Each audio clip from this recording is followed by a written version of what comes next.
I don't. I mean, it's like I almost understood the opposition in WeHo more than the rest of the world. Like people in WeHo are like, well, this isn't really. But I don't really think they were. I mean, they were trying for people that were already somewhat well known with some presence. Yeah. So I understand. But like, what does that have to do with the rest of the world anyway? Because the rest of the world doesn't know really. Like, what I don't know. It was weird. It was weird. And Dorian also was going to come on this podcast at one point, and his team was like, we don't want to talk about the show. And I'm like, well, then what's the point? Right. Like, do we want, I mean, you can buy an ad for Butter skincare, but like, that's a 10-minute interview. See, I like, listen, I'll spill the tea behind, they were like, he doesn't want to talk about the show. I'm like, why is he coming on then? We to be honest, can't do even this if interview. he did talk about the show, he hasn't really been on a lot. No. He hasn't really interacted a lot. No. So to me, it's sort of like, okay, unless you're going to spill the tea about everything behind the scenes, then what are we talking about? I love breaking the fourth wall. I think more shows should do that. Yeah. What about, do you watch Vanderpump Rules? No, and I've been asking my audience, should I get into it? And I'm just like, I started watching a little bit of Summer House just to see if I would be interested. And? No. Not really. Yeah, I mean, Vanderpump to me was the absolute best show that ever existed on Bravo in its heyday. Mm-hmm. And then it had 2 horrible seasons. That's what I heard. And this season is actually good, but I don't know if you should come in season 10 having never watched it. What's the point? Summer House was absolutely the worst show, and then it got really good. Yeah. And now this season is like, Like, well, it's for me, it's like, what's so? No, that's why I feel like I've heard from people. But they're supposed to, when I was at BravoCon, I ran into a couple of the truly original producers, and they had told me that they were working on this sort of, they didn't tell me Summer House at the time. They just said it's a spinoff of one of these other shows on Bravo, and it's going to have an all-black cast. And I was like, all right, and so now we know it's going to be a spinoff. Here I am. Yeah. No, I don't want to do it. No. But then come to find out that it's going to be a Summer House spinoff, but with an all-black cast. In this area, in the Hamptons, or somewhere else? No, it's going to be in Martha's Vineyard. Yes, I heard this. Now that you're saying, I heard this. Yeah. So and it's already been filmed. I'm really interested to see it. At least I can start fresh with them. I'm excited for this. Yeah. Like I'm picturing it. I'm feeling it. I know Martha's Vineyard too. Like that's okay. That can be good. They seemed excited about it, but it's their baby, so. Interesting, but like good for them. Truly original. They're getting another show under your belt. Yeah. Like. It makes sense, right? Yeah. And you never watch like The Winter House or anything like that.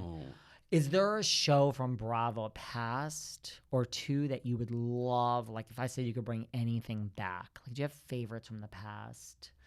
Not really, because I was never a Bravo. Like you never. Oh no, I would. No, I just thought of it. How? But it's never going to happen. It's never going to happen. A D-list with Kathy Griffin. Well, I mean, okay. Honey, there's a lot of reasons that is not going to happen. But I used to love that. It was a great fucking I had to think about it. I was like, wait, that was on Bravo. I mean, you had like LC from The Hills and Paul Abdul, like the cameos on that show were brilliant. I used to love Kathy Griffin. I still love Kathy Griffin. I do. I went to see her. Her last was after the whole Trump. It was like 2 years later when she came back to the U.S. to redeem herself. It wasn't the same because it was the whole show was politics. Oh. And I was just like, I'm not really into politics, and I don't even understand. I'm like a dumb person here. I don't understand half these jokes. Yeah. It wasn't like Kardashians, house, and what like people love stuff. for her. Yeah. Oh. It was maybe a little of that, but it was a lot of politics. And I'm just like, I wonder what it is now. Some of this is just over my head. Like I don't even understand these jokes. Oh. So there you go. Wow. But so that would be one of the shows I would bring. I would That's love a good to see that. But in this day and age, I don't know what's going on in her life. I don't think Andy Cohen is opening the door and welcoming her back. I mean, after she keeps saying that he does coke backstage at Watch What Happens. I mean, she's not. I mean, people look. I mean, was that never mind. Right? Was that shocking? Is what you're actually trying? Thank to you. say. I didn't want to say that on your platform. No, it's not that shocking at all. What do you think of, because you just covered this recently, what do you think of this whole, Kim Zolciak, Brielle, and Ariana were just in the LAX airport, although by the time everyone hears this, it will really be like 2 or 3 weeks ago, and they're like everything is fine. The house is The fine. house might be sold by the time this comes out. Yes, listen. I mean, I assume there's that Kim has lost the house, right? I think whatever she's doing, she's trying to maneuver to probably delay getting kicked out of this house. But it's very clear because there are literal documents proving that this home is in foreclosure, despite, her daughters denying it at the airport. They sound as delusional as their mom. But she's telling people, allegedly, that this is, quote, a misunderstanding. But now there's more stories coming out about her alleged gambling issues. I saw that. Her spending habits. She launched the Beerman's Closet. She's selling her used wigs for thousands of dollars. There's a lot going on with her. But this, first of all, yesterday when I covered a story recently about her credit card bill that has been in past due since 2018. $215,000 that she owes American Express. And they've been trying to get this money from her since then. And they even tried to garnish her wages and her money at her bank. And the bank was like, she has no assets here. I'm like, okay. So there's a lot of smoke. I mean, where are you going to go, first of all? And yeah. She has young kids, too. Like, I feel bad for the kids. It's just like, why? Why was this necessary? Like, she already had the job, right? Yeah. Like, you didn't have to get this house to stay on the show. No.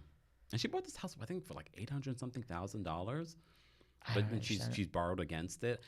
I don't know. I don't understand people who live above their means. I really And she has someone that apparently her her husband, Croy, made like $20 million. I'm still waiting to see that. Where's that money? That's what someone asked me the other day. I'm like, honey, I have no idea.